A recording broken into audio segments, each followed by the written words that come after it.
So I'm taking my felt food and turning them into art pieces for my daughter's playhouse. I have in mind that I'm going to do breakfast, lunch, dinner, and dessert. And so for today, we're going to learn how to make some pancakes. So I go in with my disappearing ink pen and I'm outlining 2 circles onto my cream colored felt. From there, once you have it outlined, you'll move on with cutting both of the circles out. You do need 2 circles for the base of your pancake. From there, I will take a smaller circle, usually a cookie cutter of some sort, and outline it onto a tan felt. Once it's outlined, I move forward with cutting that piece out as well.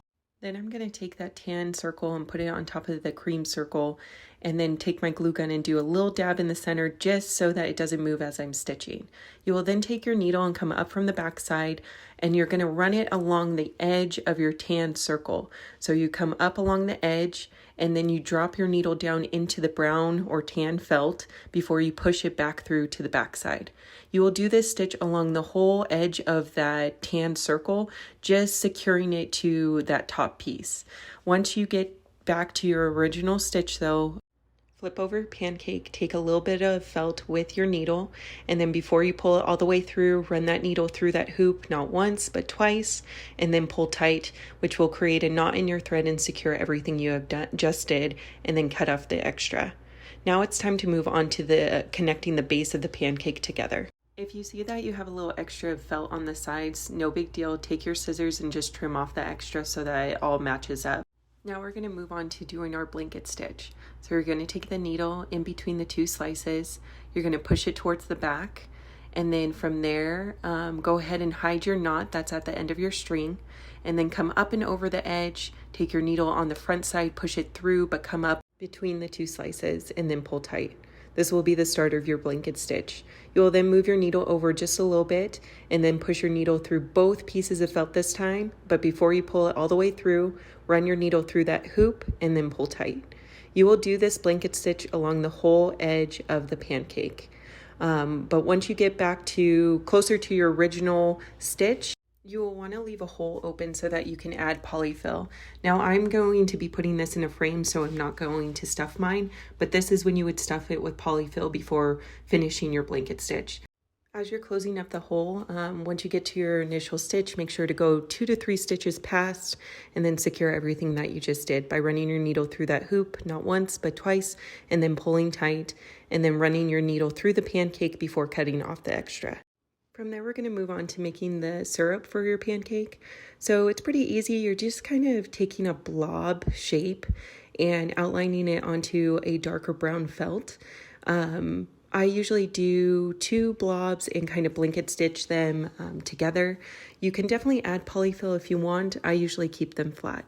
But you will start with your blanket stitch, which is taking your needle and pushing it through the back side between the 2 pieces.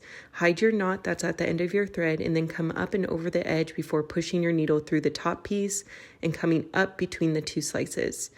From there, once you have pulled tight on it, you will move your needle over just a little bit and then push your needle through both pieces of felt this time.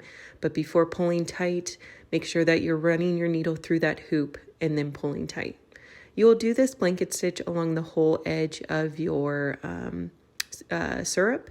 And again, if you do want to add polyfill, you definitely can. Make sure that you're doing it before you close up the hole. And then from there, once you get back to your first initial piece, run your needle through that hoop, not once, but twice, and then pull tight, and then run your needle through the felt, and then cut off the extra. And there you go. You have just a simple syrup for your pancakes. Then it's time to just add whatever type of fruit you want to your pancakes. So you can do strawberries or blueberries. I have tutorials on how to make blueberries and strawberries on my page already. Or you can do some whipped cream, whatever you think. But from here, I'm going to move on to framing my pancakes. So I found these shadow boxes at Target for $9. And I'm basically going to just take my felt food and glue them onto the canvas. And then I decided to add some sliced bananas and sliced strawberries to it as well. But there you go. This is my breakfast art piece that I'm hanging in my daughter's playhouse. You can find the template for how to make pancakes linked in my bio. And let me know in the comments down below what you think. In regards to Etsy, they completely took everything down. I've been sending them emails. I just get the generic response back, but hopefully I'll get somewhere with them or I will be changing platforms. So I will keep you guys updated.